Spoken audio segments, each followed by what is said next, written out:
جب اللہ تمہیں بے بسی اور تنہائی کی انتہا پر لا کر خود سے دوستی کرنے کا موقع دے رہا ہے، تب تمہیں تہجد تک لے جاتا ہے۔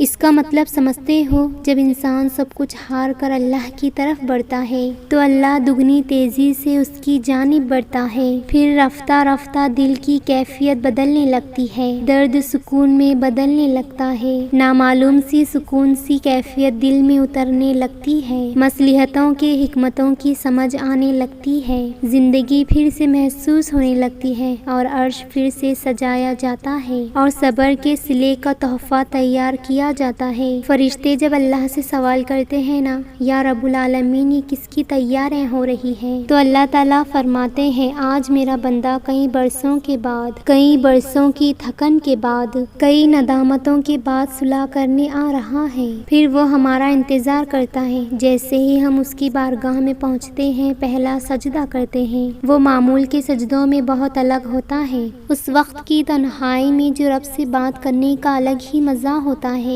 تنہائیوں میں رب سے محبت محسوس ہوتی ہے، اندھیروں میں رب کو پکارنا ہو، اسی لیے تنہائی کو کبھی برا نہ جانے، یہ تو رب کے قریب کرنے کا ذریعہ ہوتی ہے۔ تم اللہ کو دور 7 آسمانوں میں ڈھونڈتے ہو، اللہ تو تمہارے دل میں ہے۔ اللہ تعالیٰ بہت خوبصورت انداز میں فرشتوں سے فرما رہے ہوتے ہیں، میں ہر چیز کا علم رکھتا ہوں، چاہے تم مجھ سے ظاہر کرو یا مجھ سے چھپاؤ۔ تو ہم انسان کیسے سوچ سکتے ہیں کہ جب اگر ہم کوئی گناہ کریں تو اسے اللہ سے چھپا لیں گے؟ ہم ہرگز ایسا نہیں کرتے، ہم ہرگز ایسا نہیں کر سکتے۔ اللہ تعالیٰ فرماتا ہے بے شک میں نزدیک ہوں، میں دعا کرنے والے کی پکار کو کبھی خالی ہاتھ نہیں لوٹاتا۔ جب وہ مجھ سے دعا کرے تو انہیں جانے کہ وہ میرا حکم مانے، مجھ پر ایمان لائے تاکہ ہدایت پا لے۔ جس کی چاہ تمہیں تہجد تک لے آئے تو جان لو کہ وہ چاہت تمہیں ضرور ملنے والی ہے۔ اللہ تمہاری کہانی کو کبھی ادھوری نہیں چھوڑتا، مگر وہ تمہاری چاہت سے انکار بھی تو نہیں کرتا،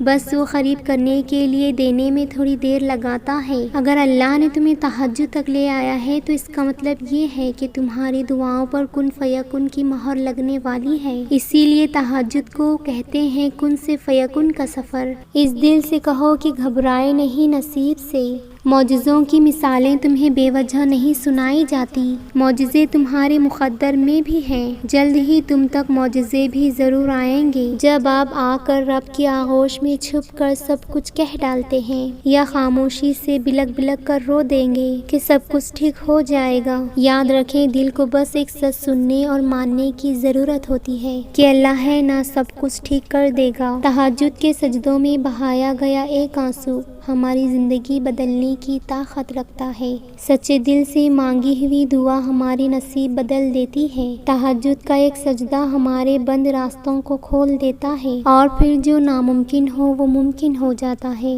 تہجد میں تو اتنی طاقت ہے کہ ٹوٹے ہوئے لوگ یہاں آ کر سکون پا لیتے ہیں، اور جو خیال بھی آ جائے تہجد میں وہ بھی قبول ہو جاتا ہے۔ تہجد تک آنا ہر کسی کو نصیب نہیں ہوتا، کیونکہ یہاں تو ٹوٹے ہوئے دل بھی جڑتے ہیں، بکھرے ہوئے وجود بھی سنبھلتے ہیں، یہ ناممکن کو ممکن بنانے اور اللہ کا لاڈلا بننے کی طاقت رکھتے ہیں۔ یہ انسان کو اتنا مضبوط کر دیتا ہے کہ دنیا کی ہر جنگ پہ فتح پا لیتا ہے۔ اللہ کی محبت کا نور جب سینے میں اتر جائے تو اس نور سے انسان کا اندر باہر سب چمک اٹھتا ہے۔ اللہ پر یقین رکھو، وہ ہر ناممکن کو ممکن میں بدلنے پر قادر ہے۔ یاد رکھو غم کو ہرانے کے لیے صرف 3 داؤ بہت ہے، ایک ایمان، صبر اور رضا، اور اللہ کی محبت جیتنے کے لیے صرف ایک، جو میرے اللہ نے چاہا وہی میرے لیے بہتر ہے۔ ہو سکتا ہے اس دیری میں تمہارے لیے ہی کوئی بہتری چھپی ہو سکتا ہے یہ رات آزمائش کی آخری رات ہو، یا اگلی دعا سے تمہارا نصیب بدل جانا ہو، یہ ٹوٹی ہوئی امید اللہ سے جوڑنے کا نیا دروازہ ہو، یہ ٹوٹی ہوئی امید اللہ سے جوڑنے کا کوئی نیا راستہ ہو، اللہ نے تمہارے لیے نیا دروازہ کھولنا ہو، یا اس بے بسی کے بعد اللہ کی مدد آنی ہو